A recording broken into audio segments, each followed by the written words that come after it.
Hi, I'm Hal Roberts. This is Bridge City News. Here's some of the top stories we've been following. A lawsuit is being launched against both the federal and Alberta governments, alleging risks and dangers associated with the COVID-19 vaccines. A Canadian doctor who received his medical education in Grenada says he has an idea on how to address the physician shortage here in our province. And attacks by the Houthi terrorist group is causing more problems for the Western world in the Red Sea. Our foreign affairs expert Lisa Daftari will explain. Your nation, your province, your southern Alberta. From the heart of Lethbridge, it's Bridge City News with Hal Roberts. Thanks so much for joining us. A class action lawsuit has been launched against both the federal and provincial governments, alleging misinformation and negligence about the risks and dangers associated with the COVID-19 vaccines. The lawsuit has been filed by Rath & Company in Edmonton on behalf of Albertans they say were harmed by the vaccines. One of the lawyers of the class action is Eva Chipiuk. She says this is a follow-up from the original lawsuit that was launched on behalf of Carrie Sakamoto of Lethbridge, who says she received injuries due to the COVID-19 vaccine. Almost a year ago, I filed on behalf of Carrie Sakamoto a claim in Alberta for the vaccine injury. And we filed in court to turn it into a class action so that we can make the same representations on behalf of all Albertans or people in Alberta that sustained injuries from the COVID vaccines. And as you mentioned in your introduction, this has a lot to do with the information that was presented by the various government officials and public health agencies, both federally and provincially, encouraging Canadians to take the vaccine, claiming it's safe and effective, and whether or not that vitiates informed consent. I do hope that not only is there financial compensation, but a recognition of, number one, what information should be going out to people publicly, and what responsibilities are attached to those kind of public outcries. And then two, when people are injured, let's be kind, let's be responsible. And we haven't seen that.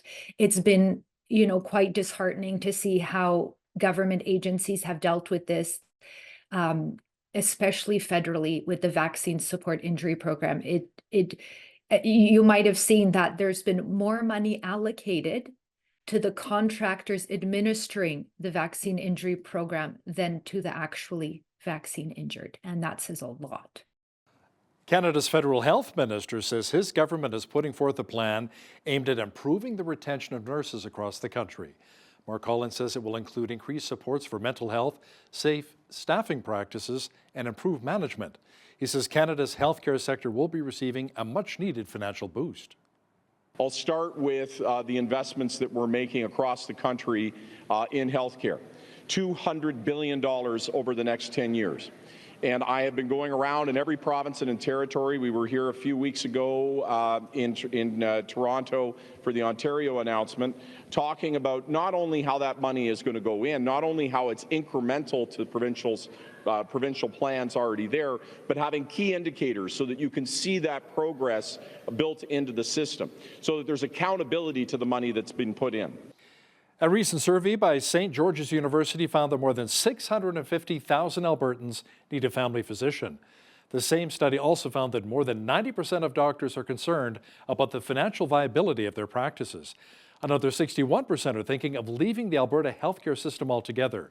One Alberta doctor says a solution to address our province's doctor shortage may be bringing in more internationally trained medical graduates, many of whom are Canadian citizens. Dr. Omar Kadri is a doctor who received his medical education overseas. He's a Canadian who studied medicine at St. George's University in Grenada and was trained in the United States. He joins us now from Leduc, Alberta, just outside of Edmonton, where he works as a family physician.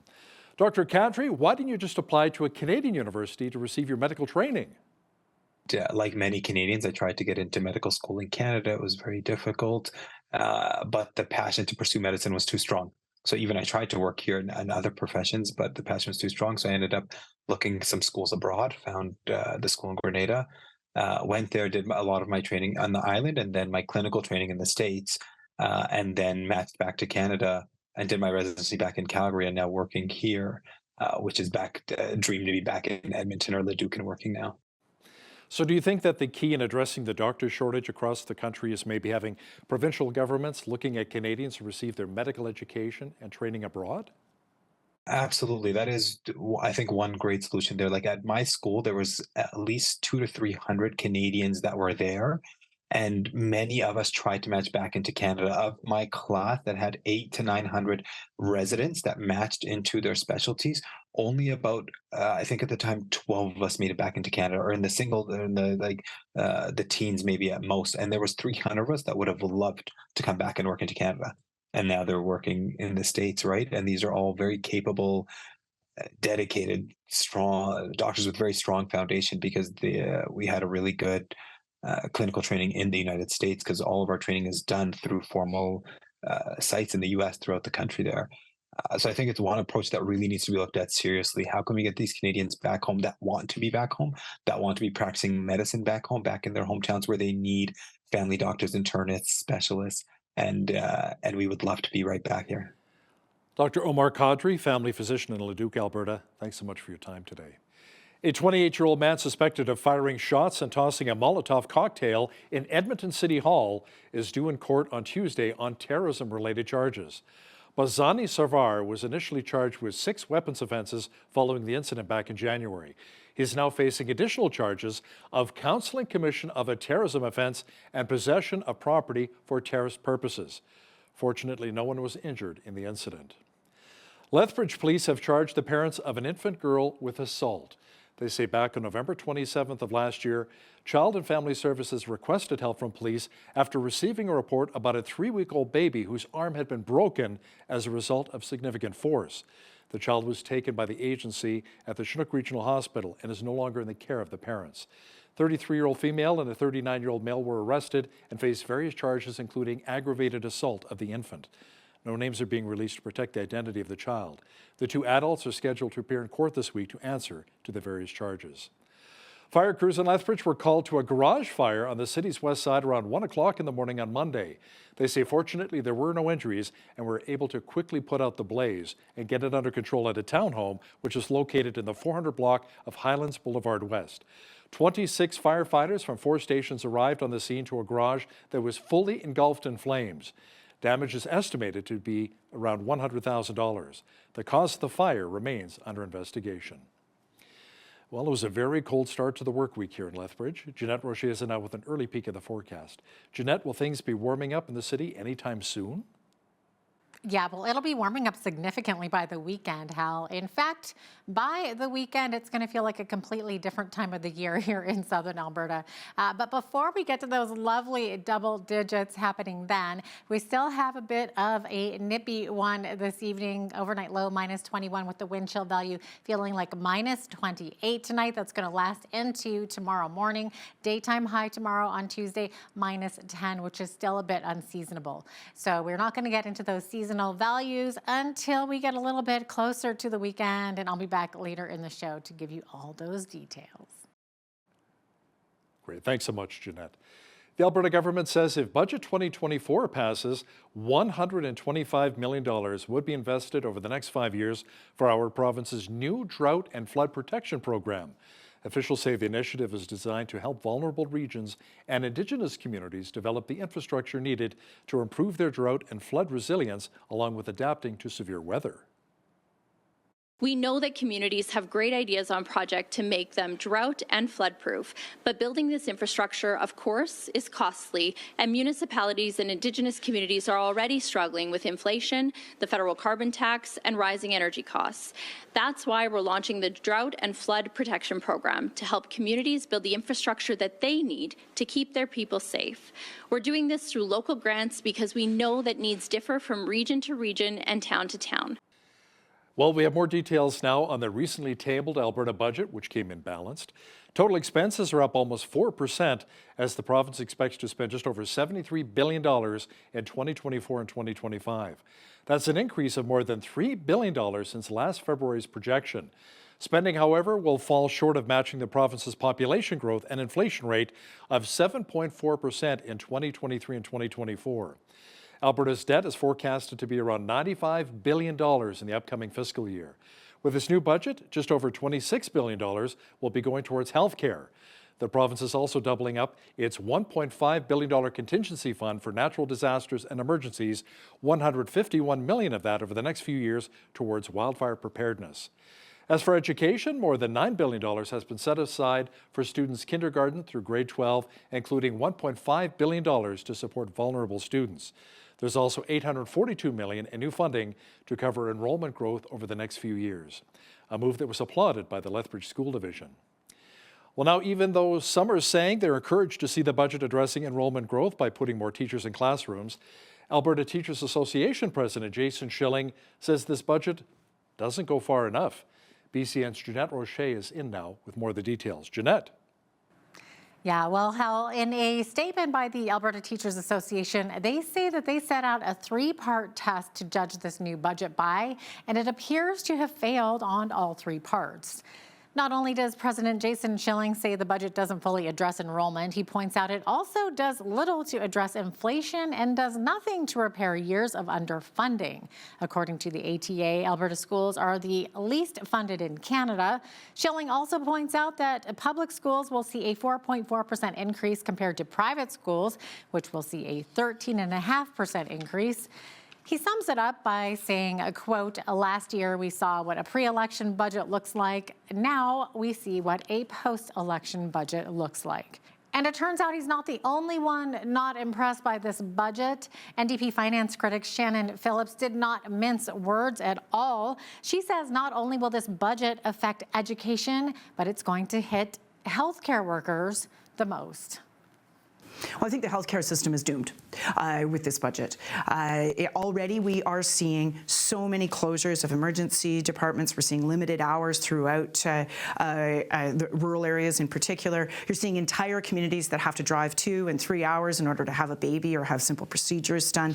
You have 60% of our family doctors who are looking at leaving their practice, and that was before this budget came out. And in our hospitals, it's worse. There is a 1% increase projected for our hospital budget, when the government's own figures that we know are conservative are inflation and population at 6.2. So if you think that everything's fine in the hospitals now, which it is not, just wait for it to get worse. I also spoke with Alberta Union of Provincial Employees President Guy Smith, who says this could have been a good news budget, but it's not. He says that in a $6.4 billion surplus, the province should have invested in Alberta's neglected public services and crumbling infrastructure, but it didn't. Instead, he says now Albertans will wait longer for wildfire response times, court services, educational support, critical health and social services. Whether it's in government services, healthcare, post-secondary, our members are kind of stretched to the limit, and they're proud of the work they do and the services they provide to Albertans. It's becoming more and more difficult, and as we're seeing, the population of Alberta is growing, the demand on services is growing, yet there's not the requisite investment in those services. So, yeah, it's frustrating. Guy Smith also says it's a collective bargaining year for more than 82,000 AUPE members, most of whom work with the Government of Alberta and Alberta Health Services. And he says these workers plan to fight for better working conditions, whether the government budgets for it or not. Hal? Thanks so much, Jeanette. Former independent Cypress Medicine Hat MLA Drew Barnes also let us know his thoughts of the Alberta budget. He says it could have offered Albertans so much more. Danielle Smith and Nate Horner have missed the mark that conservative Albertans and Alberta families were hoping for. They promised a tax decrease, and here we are, Hal, with a tax increase. They've increased the taxes on land titles, and totally the opposite of what they said they'd do. But Hal, it's mostly hypocritical because the number one thing that Albertans are suffering from right now is inflation. And here we have government public servants being rewarded with more and more money. Certainly government MLAs and government people don't feel the full effects of the high cost of living the same way a family person or a small business person would. And Danielle Smith's increasing spending only makes that worse. Lethbridge Mayor Blaine Hagan released a statement regarding the Alberta budget. In it, he says, one highlight was the $43 million announced for the University of Lethbridge's Rural Medical Teaching School. It's a great initiative to train and retain doctors in southern Alberta. We look forward to working with the provincial government in the coming weeks and months to learn more about what this budget means specifically for Lethbridge. A new poll by Leger says the majority of Canadians are dead set against the federal government's carbon tax increase, which is coming up on April the 1st. Now, to chat about this in more detail is the federal director of the Canadian Taxpayers Federation, Franco Terrazzano, joins us from Ottawa. Franco, what percentage of Canadians are opposed to the carbon tax hike? 69% of Canadians oppose Trudeau's carbon tax hike on April 1. Now, make no mistake about it, the vast majority of Canadians in every province and in every demographic oppose the carbon tax going up in a couple of weeks. Now, it's 69% across Canada opposing the carbon tax hike. In Alberta, you have 71% in opposition. And in Manitoba and Saskatchewan, you've got 76% opposing the upcoming carbon tax increase. But it doesn't matter which demographic you look at, whether it's age, where someone lives, their gender, their income, their education level.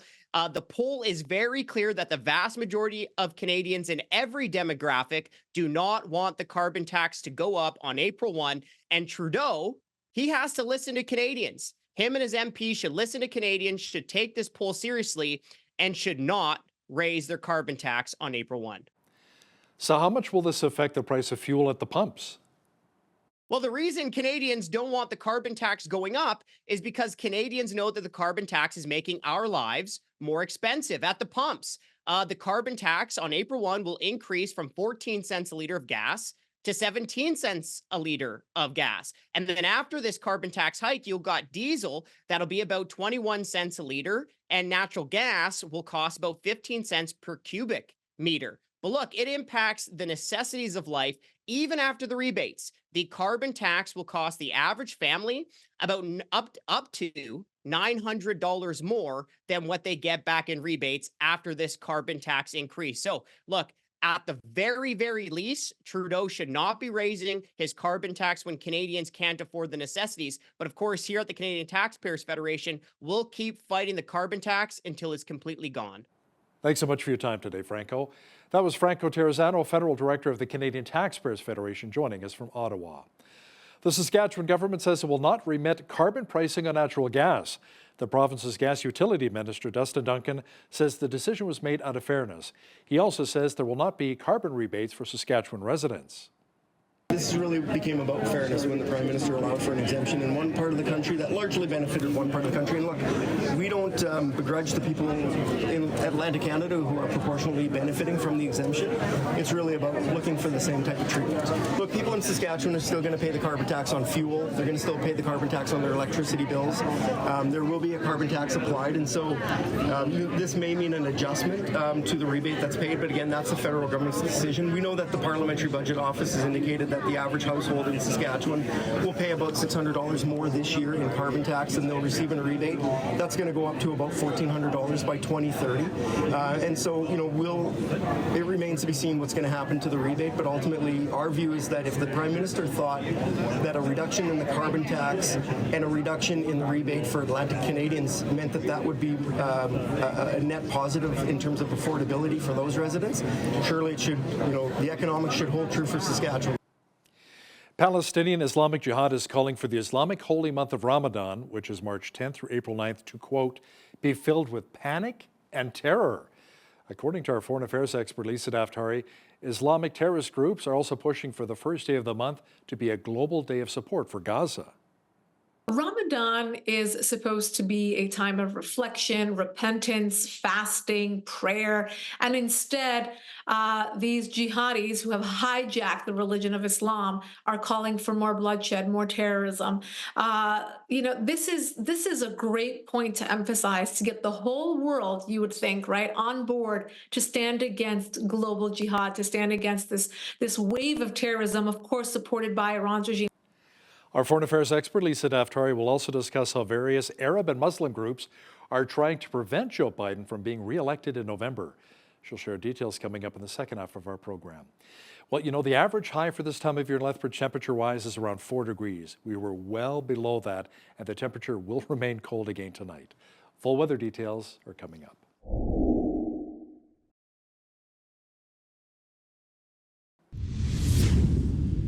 The first official day of spring is about 2 weeks away, but you wouldn't know it across much of southwestern Alberta.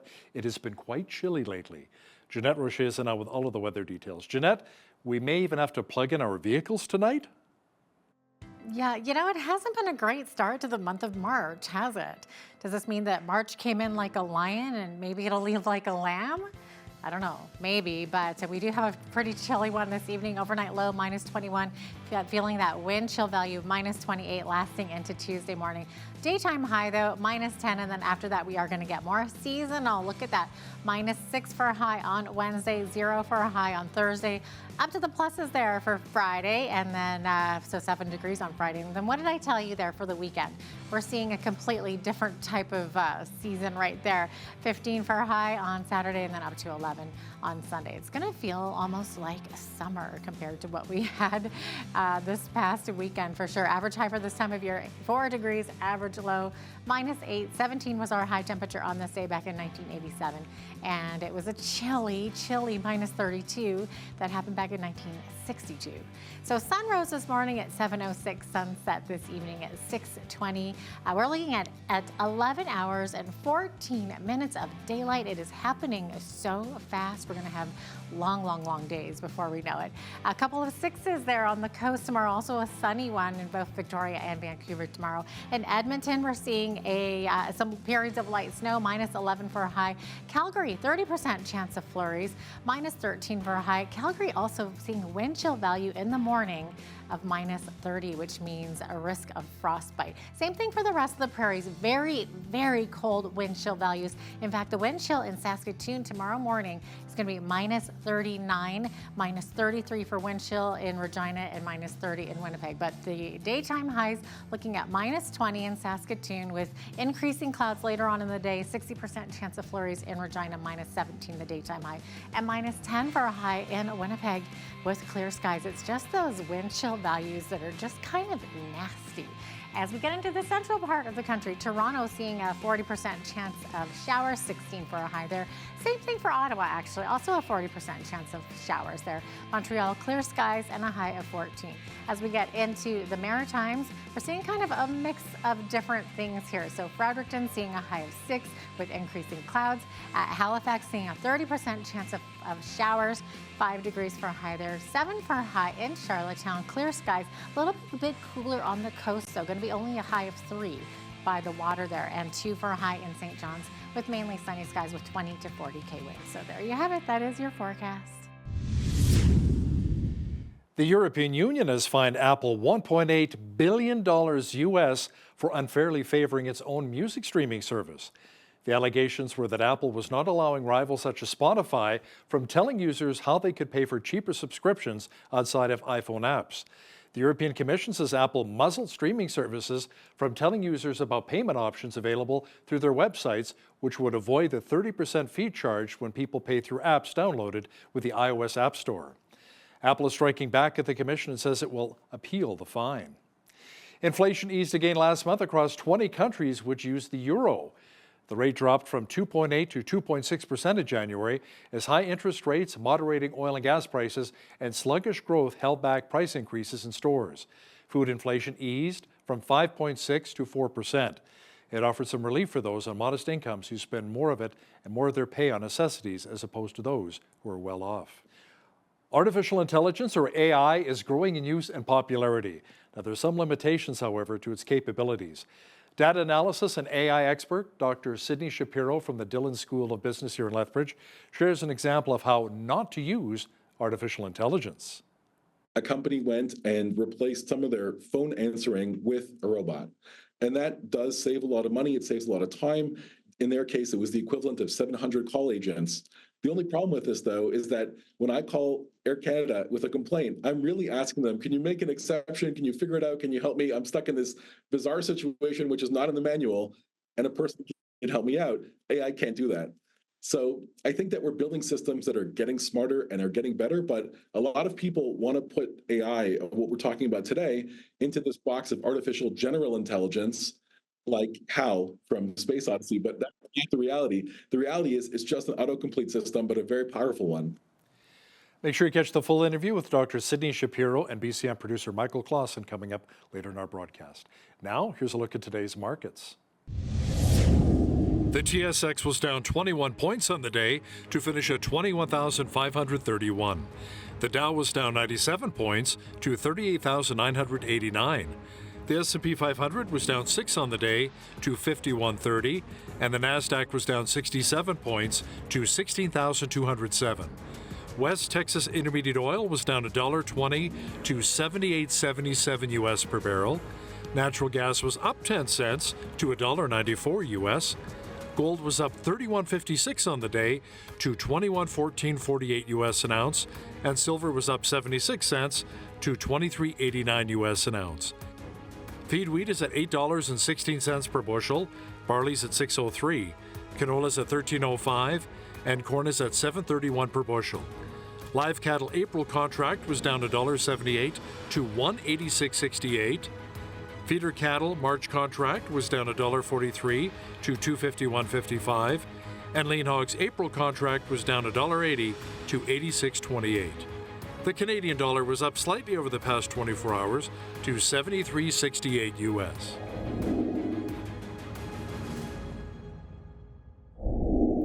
Recapping one of our top stories, a class action lawsuit has been launched against both the federal and provincial governments alleging misinformation and negligence about the risks and dangers involved with the COVID-19 vaccines. The lawsuit has been filed by Rath & Company in Edmonton on behalf of Albertans they say were harmed by the vaccines. You've heard of AI or artificial intelligence. Is it a good thing that can be helpful, or are we headed down a slippery slope when it comes to this type of technology? Dr. Sydney Shapiro, Assistant Professor of the Dillon School of Business, will offer his thoughts on the subject momentarily. Listen, when you see news happening in your community, be sure to drop us an email at info@bridgecitynews.ca. Also, be sure to visit the new career section on our website and check out some of the jobs we have posted. We're looking for some qualified video journalists right now.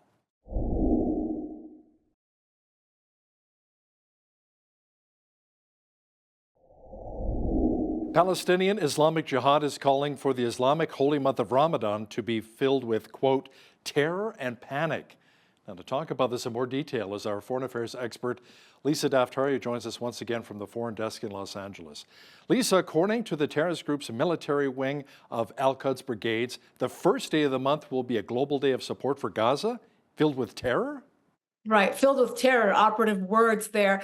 Ramadan is supposed to be a time of reflection, repentance, fasting, prayer, and instead, these jihadis who have hijacked the religion of Islam are calling for more bloodshed, more terrorism. This is a great point to emphasize, to get the whole world, you would think, right, on board to stand against global jihad, to stand against this wave of terrorism, of course, supported by Iran's regime. This is yet another group supported by Iran's regime, along with their other proxies in the region, including Hamas and Hezbollah, and of course, Palestinian Islamic Jihad, the Houthis, etc. So it's not a surprise. This is something that they do often every year, whether it's attacking Israel on Yom Kippur, the Jewish day of fast in 1973, or now where you see them using their own day of fast as a day to call for more jihad against Israel. An environmental disaster is feared after the terrorist group, the Houthis, who you just mentioned, hit a British ship hauling tons of fertilizer off the coast of Yemen. Now, Lisa, fortunately, the 24-person crew were able to escape before the ship went down, but it went down with 22,000 metric tons of fertilizer that was originally headed for Bulgaria. Yeah, this is, now you have a lot of environmentalists talking about the consequences of this fertilizer being dumped into the sea like that. Look, this is an issue, right? Look at it from so many different points. The fact that the deterrence from the West is not working. I mean, how many different allies, along with the United States, do we have out there trying to send a message to Iran's regime to cut it out? Enough with the Houthi attacks on the ships. This is affecting, obviously, the ships coming through there. It's affecting the economy. It's affecting a lot of products that are being in. I've spoken spoken to friends who are in different various import-export businesses that are being affected by this, in fact. So, you talk about the economy, you talk about really the stability of the region, and of course, the fact that Iran's regime does not find any deterrence or does not find any signal in what the West is trying to communicate. What does this mean? Will there be more provocations? Will there be, escalations of different sorts? And will the United States and the West and the allies be dragged into, in fact, a more heated, a more formal war? Right now, these are just provocations. We're playing whack-a-mole, and obviously it's not working. So this will be a big question, of course. And here, as we go into an election year, it's going to be more and more important to see how this fares. Will this escalate, as it does often in election years, or will the White House try to separate themselves from this and create a bit more stability and peace and tranquility around this issue, which might not be in the White House's hands? Now, the terrorist group, the Houthis, Lisa, say they'll continue to sink more and more British ships. Aren't the United States and UK military able to do more to protect these commercial vessels? You would think so, but that's the catch-22 that the West is really finding itself in. On the one hand, the West is micromanaging the war in Israel, right? Standing back and saying, could you do a bit more? Could you scale back? Don't go into Rafah. Oh, try to get the hostages back. Let's go. Let's have talks. Let's have dialogue. And a lot of it's not working, right? As we see, that war is escalating day by day as well. Connected to that war, as much as the media will try to tell you it's not connected to that war, is Iran's regime continuing to pull the puppet strings on these various proxies that are attacking the West. So to your question, can we do more? Well, it looks like the Europeans and the Americans do not want this to escalate, right? At the moment, they do not want this to escalate. And it seems like the signals or the messages of deterrence that they're trying to deliver to Iran's regime, they're just not working. So what does this mean? Well, they've tried to replace sanctions, the same sanctions that the Biden administration removed from Iran's regime, trying to replace some of them on targeted assets of the regime, meaning targeted sectors and, of course, individuals connected to Iran's regime. A lot of this is too little too late. Iran's regime has been able to sell oil to China, sell weapons to Russia, find itself new partners, make new revenue streams for itself, and does not seem to care about or has been able to work around the sanctions to bring in that revenue and finds itself in a very comfortable place, as we see by their rogue behavior. Now, Lisa, there's a group in the United States that opposes the way U.S. President Joe Biden has been handling the Israel-Hamas war and are hoping to prevent him from securing a second term in November. Tell me the game plan moving forward by the abandoned Biden campaign. Right. So these are a lot of either Arab Americans or those who are supporting, or anti-Israel, I should say, because I don't know who they're supporting in that war. I hope they're not supporting Hamas. And if they are cheering on the Palestinian people, which they should, and they should want a better future for the Palestinian people, it seems like we're going about it in very, very weird ways. But we do all hope for stability in the region and more security in the region. But a lot of those people that you just mentioned, Hal, don't believe that Joe Biden is the one to bring it. So they are very upset with Joe, but what they perceive as a very pro-Israel Joe Biden foreign policy. And because of it, are launching campaigns, particularly in swing states here in the United States, to have anyone but Joe Biden, and that is the game plan. Now, what's tricky about this game plan is that this same group of people are very much opposed to Donald Trump. So if you're opposing Joe Biden, as it seems like a very myopic choice at the moment, you are actually voting for Donald Trump. So how will this go?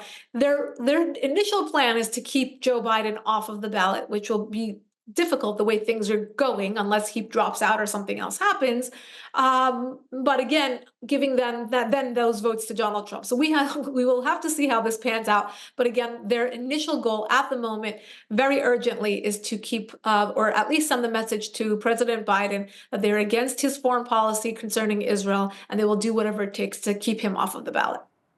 Israeli Prime Minister Benjamin Netanyahu is furious with his war cabinet minister, Benny Gantz, who allegedly had plans to travel to Washington recently to talk with senior officials. Why was Netanyahu so upset? There's always been the rift between the Biden administration and Bibi Netanyahu. To a bigger extent, it was between President Obama and Bibi Netanyahu. Then you add to that the rift in Israel between various politicians, left, right, and the Bibi government. That has obviously in the initial days and months following October 7th, that we saw more unity inside Israel, and now we're seeing different sectors come up again. Look, this is really just a headline, and the reason I say that is because at the end of the day, we would be naive to think that any other official in Israel would have dealt any differently with October 7th. This is an existential threat. They're dealing with it as a matter of national security, not domestic policy. So regardless of left or right or center, the Israeli official, whoever would be in office, would be supportive of getting into Gaza and rooting out Hamas and getting the hostages back as a two-pronged approach. The United States also very much was in support of that. You know, in recent days, we see a scaling back, and of course, all having to do with politics. We saw Kamala Harris talk about a ceasefire and about, Israel not going into Rafah or doing X, Y, and Z. Campaign points. They know that they're losing a lot of Arab American voters because of their Israel policy. But again, when we talk about foreign policy, and I have said this many, many times, and I think this is the right time to say it again, when we talk about U.S. foreign policy or any stable nation's foreign policy, it should be consistent across the board with our friends and with our foes. And Israel is an ally of the United States. So regardless of who the American president would be or who the Israeli prime minister would be, I think we would see very similar veins, give or take 10 or 20% because of the personalities involved and the personal relationships they hear.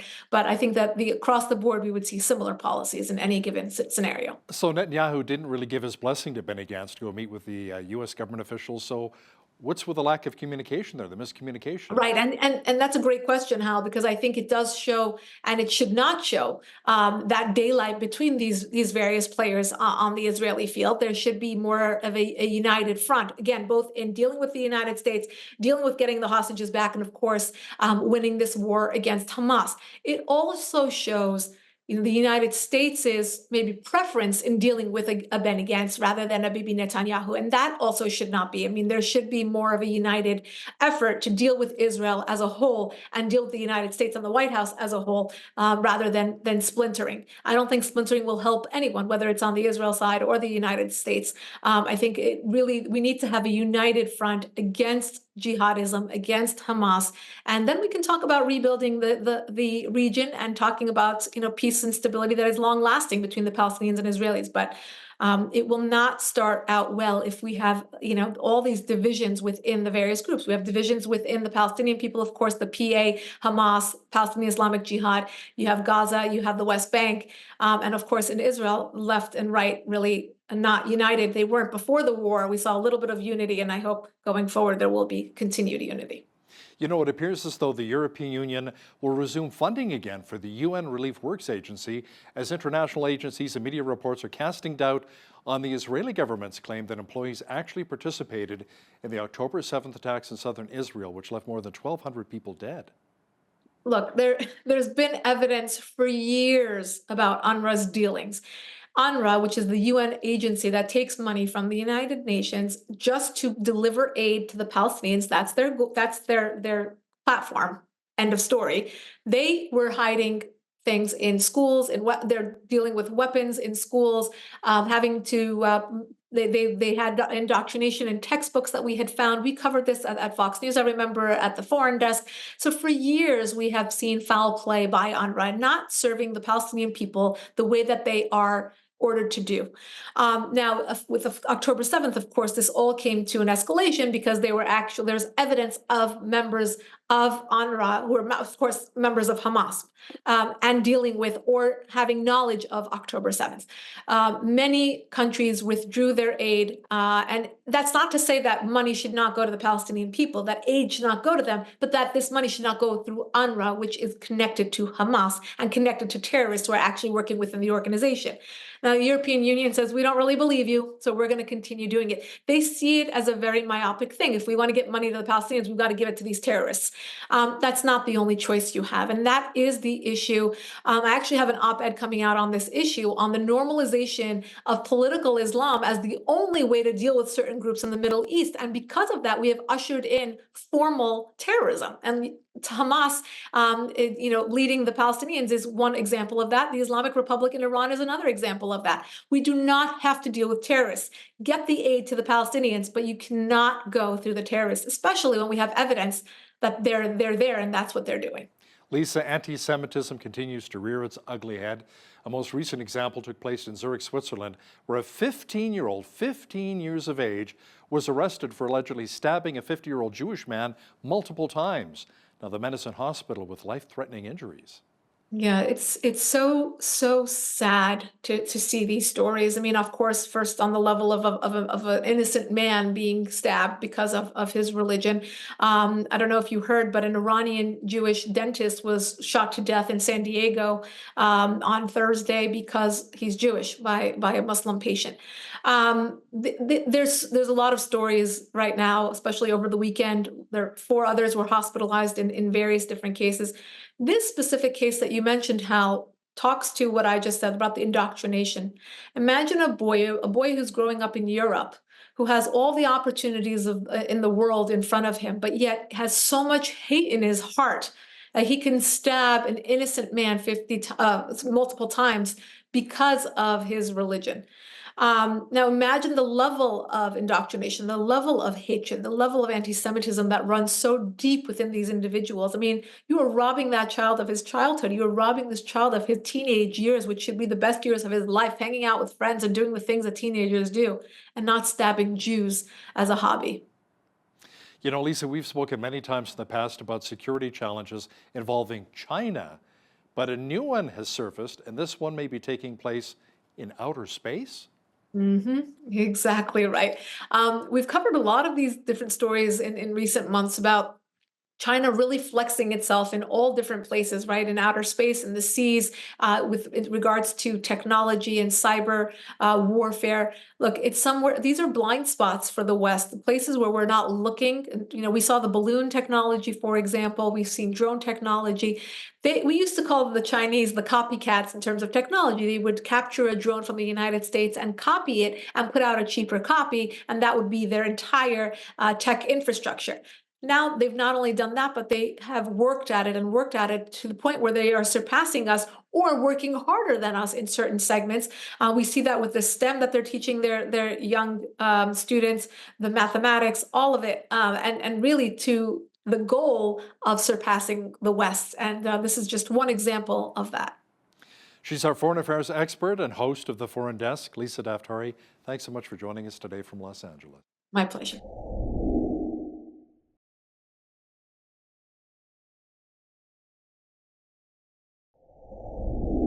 As artificial intelligence grows in use and popularity, there are growing concerns about safety, security, and even how it will impact things like the job market here in Canada. Dr. Sydney Shapiro, a Dillon School of Business assistant professor with expertise in data analysis and AI, joins me today. Welcome to Bridge City News, Dr. Shapiro. Thank you for having me. It's great to chat about this topic with you. Can you tell us maybe a little bit more about the current development that's going on with artificial intelligence? Well, I think the thing that's happened most recently is that everybody has access to what they're calling AI. Mostly what we're looking at is an autocomplete system, a massive autocomplete system that can guess what happens next. So you type in some text or you type in a prompt, and it puts together, based on guesses, what the next piece in the sequence is or not the next pattern. And it does the same thing with images. Basically, you ask for an image and it can guess the image. Now there's even talk of new systems that can develop videos. So I think that there's a lot that's happening, but much of it is just available. So that's why people are using it, and you see it all the time and people are talking about it. But this technology has been around for a long time, whether it's expert computer systems, machine learning to make decisions better, or new systems, new pathways to find information. So now your background is partially in data analysis, correct? So can you tell us how the data analysis kind of maybe led the way to artificial intelligence, or how artificial intelligence needs that to maybe harvest that data analysis? So data is the oil that feeds AI, and you need a lot of it in order to make expert decisions. Really, artificial intelligence isn't good at coming up with brand new ideas. It's really good at recycling ideas it already knows about. So I think if it knows the solution, so for example, if you design an AI that writes a resume and it has millions of resumes to draw from, it will create something great that's the amalgam of that. But if it's never seen a resume before, that's a big problem. It won't work very well. Gotcha. So when you look at an organization that has lots of complicated data flowing through the organization and you want to find pathways to figure it out, that's a much better idea. And this has become really big in the past recent years in robotics. So imagine you were programming a robot. It would be really complicated to tell a robot how to program, make a cup of coffee, because it has to be a certain temperature and angles and timing. And if you wrote it step by step, that would be really difficult. But imagine you told the robot, here's the end product, here's the beginning product, figure it out, or look at all the possibilities and figure it out. Using different approaches, we can make all those thousands of steps in between seamless. So for many businesses, whatever they're trying to do, we can automate that by using the beginning, the end, and pieces in between to figure out what the steps are. Well, it's really interesting. Is that kind of how AI has evolved, let's say over the last 5 or 10 years, or has it been a little bit different? The biggest thing that's happened recently is with language, with using large language models or LLMs. Gotcha. And this idea is that certain words come after another. For example, you walk into a store and you say, I want to order a pizza. Most people in Canada are going to order a plain pizza or a pepperoni pizza. Those are the most popular choices. Okay. You could order any pizza though, but if you think about it, statistically speaking, what's the most likely option? The computer has 3 or 4 different choices. It will pick one of them. And I think that pattern finding, but in really big context, means that it's really, really powerful. There are many other systems that we interact with every day that also use artificial intelligence, whether it's in our bank, they're trying to tell us here's some saving opportunities, in our accounting software, in our word processing, as we type, it could guess the next word. Even on our cell phone, it knows which Y-O-U-R-E or Y-O-U-R you're thinking of as you're typing. All of that is using systems to pick between different options based on patterns. That's very interesting. I like that idea of pattern recognition, and maybe spatial awareness might be something too that's part of it. Could you maybe tell us some deficiencies that have been discovered to date? So one of the biggest problems is that it only knows about things that it knows about. So if you're a university student, you probably heard the phrase, find the gap in the literature, like read a whole bunch of papers and find out what people don't know about. Mm-hmm. And that idea kind of makes sense. If you think about the periodic table, for a long time, they knew what elements there were so they could extrapolate what elements didn't exist. And then later on, when they had atomic bombs and hadron colliders, they figured out, they actually proved those elements. Unfortunately, it doesn't work like that with making stuff up, because a project from Meta, the makers of Facebook, took 48 million papers, they fed it into an engine called Galactica, and they said, what's missing? And it said, well, I can't find any papers on people eating glass. Maybe that's like gives you superpowers or something, like maybe that's a solution. And the problem is that even though there's a gap, it doesn't make sense. The reason why there's no papers is because that's not something that we investigated. So it's difficult to make things up and then work backwards and make it a reality. If that was possible, then I'd be living in Harry Potter world. But unfortunately, it goes the other way. We first find things in real life and then we write about them. So just because you could describe something doesn't necessarily make it real. Yeah, that makes perfect sense. Now, I had mentioned the spatial awareness. Do you think that might be coming down the road fairly soon? Definitely. I think that as we look at how we could put different pieces of information together and get better decision-making out of it, there's many ways that we can do that and save the amount of figuring out, the time in between that it takes to run through all the steps. I saw an amazing project the other day. Somebody who had never programmed anything before in their life asked ChatGPT how to make an app, and they built an app called Point an Arrow to the Galactic Center. So no matter where you are on Earth, it always tells you where the center of the Milky Way is. Oh, wow. Well, that's kind of neat. I like that. I like looking at the stars. That sounds really interesting. So do you think, looking at the other side of the coin, do you think that artificial intelligence could backfire on the companies that are automating with it? Definitely. I mean, I think the problem is that there's not many very good business cases of when to use AI to replace pieces. Like, for example, recently in the last couple of days, a company went and replaced some of their phone answering with a robot. And that does save a lot of money. It saves a lot of time. In their case, it was the equivalent of 700 call agents. Wow. The only problem with this, though, is that when I call Air Canada with a complaint, I'm really asking them, can you make an exception? Can you figure it out? Can you help me? I'm stuck in this bizarre situation, which is not in the manual. Yeah. And a person can help me out. AI can't do that. So I think that we're building systems that are getting smarter and are getting better, but a lot of people want to put AI, what we're talking about today, into this box of artificial general intelligence, like HAL from Space Odyssey, but that's not the reality. The reality is it's just an autocomplete system, but a very powerful one. So we could, figure things out that already exist, but it's not the panacea to all our problems. Ultimately, AI is a tool. So in business, if we're looking to use that tool to make money or save money, we really have to think of a way that complements what we're already doing and leverages that ability. Well, I was really hoping for something like Hitchhiker's Guide to the Galaxy, but that's probably a bit far off. So one of the interesting things is that we're talking a lot about sci-fi because that's where this idea of artificial intelligence comes from. Gotcha. And if you look at Star Trek in the 60s, the idea that you could talk to a computer and it would talk to you was so fantastical that was like impossible, but we could see it maybe one day happening in the future. Yeah. Now we actually have software that you could talk to and it responds to you and it has this huge memory behind it.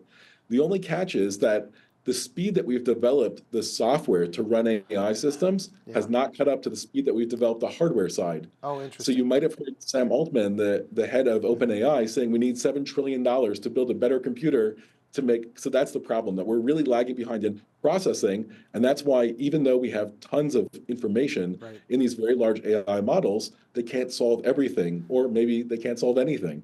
Right. So then is this like a job for quantum computers, or is quantum computing not even at that level?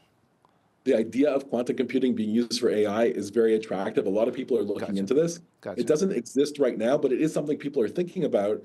The idea that if I could have many states and quantum computing happening at the same time, I could have many AI possibilities.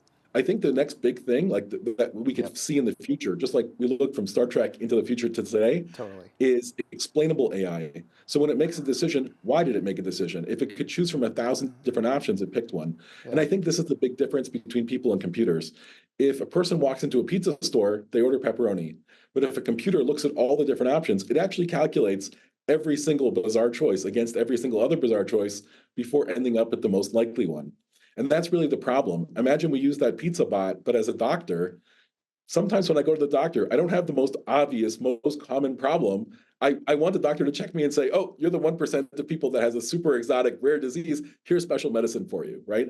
So automating things that goes with what's most likely doesn't usually work very well. Yeah, that makes perfect sense. So then if we ask the question about jobs being at risk through AI, that sounds like we could actually be quite far down the road from that happening, but what's your take on that? I think the economy is changing, and I think it depends what your job is. If you're a resume writer, then your job is already threatened today. If you do most other work, then not yet. It's part of automation, robotics, and there is an industrial revolution happening, changing the way that we work. And that's definitely going to be accelerated by using AI, because the AI systems that are inside of it can automate a lot of things. But that doesn't mean that it completely replaces jobs. You still need a person with a brain deciding what to do and to give it instructions. If you use any of these AI tools, you'll notice that they're not very good unless you continuously inform it over and over and over again what exactly you want, and then the content gets better and better as it gets more fine-tuned.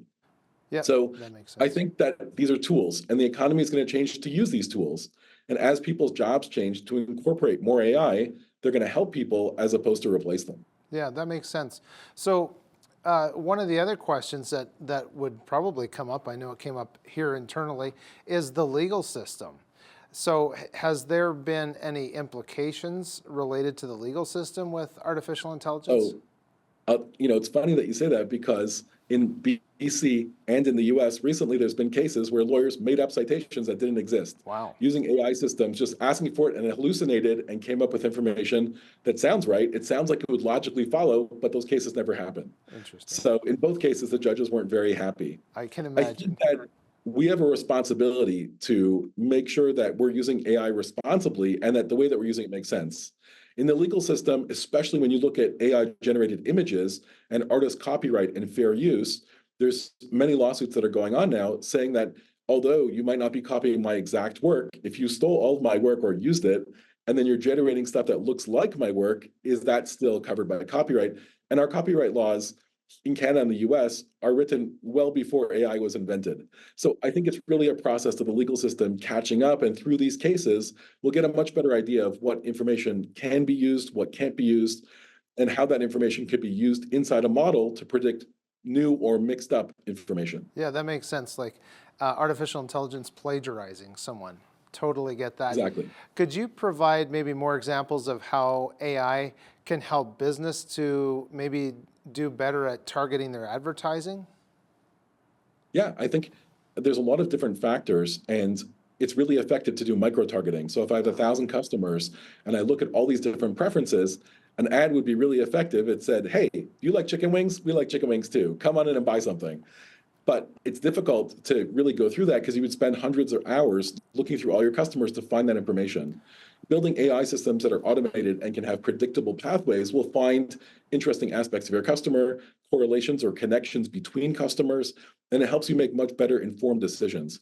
The biggest problem that companies deal with is churn, that people are customers and then they stop being customers. And if we could better predict why that happens, we could invite new customers in and retain old customers at a much higher level. We could automate some of that data analysis using AI. Well, that's really smart. And it's almost like looking at the issue from a different perspective, I would think. Yeah, can you talk a little bit more about maybe sustainability concerns around AI? So I think sustainability is a big issue. Not only is AI generally not very environmentally friendly, it costs an enormous amount of power to run. The question is, what does it actually do?